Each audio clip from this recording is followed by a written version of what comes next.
1915, Reconstruction, the South is on its knees, America's in shambles in so many different ways, and you have this new wave of people in the labor force that are willing to work for nearly nothing to survive. I live in Los Angeles, so right? So 1915, as this is happening, as you have this Reconstruction, you have the black poor, the white poor, the planter community, everyone's trying to figure out what to do next. He gave them an option. He said, okay, it's either us or them, right? We can either fall victim to them, because in 1866 was the very first Civil Rights Act. 1875 was the second, 1964 was the third. But in 1866 and in 1875, these Civil Rights Acts were almost identical to the one in 1864.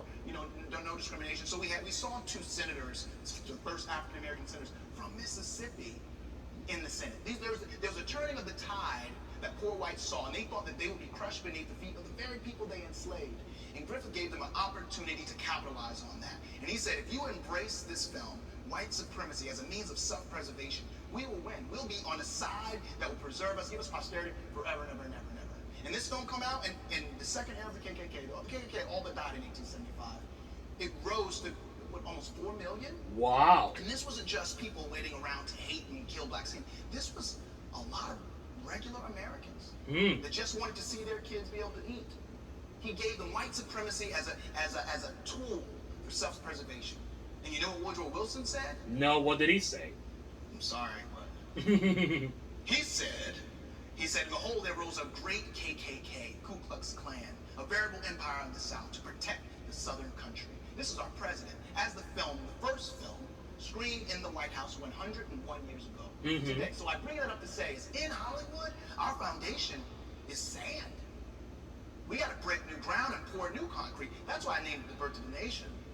So we can birth a new nation of leadership in film, in politics. So they can see this and say, okay, I admit there was a problem. And another thing, the reality is I didn't make a film that shakes a finger. Wow. The reality is we've all been traumatized. Whoa. All of us are feeling that trauma. The wound afflicts me as it afflicts any one of, pink face, brown face. We're all being affected by it. But I think that there's a genuine fear that in our hope for progress, that there will be an indictment. That you'll walk out of the film and be like, oh, I'm letting you guys know, anyone that's thinking about it, it's not a film about good black people and bad white people. It's a film that challenges you to think like a human being and to challenge the system that corrupted the people, rather than the sociopathic behavior of a slave master. So I think this film, for that reason, has the possibility to heal, because that's what we need. And that only comes from honest confrontation with our past. Exactly. Do we have that right over here?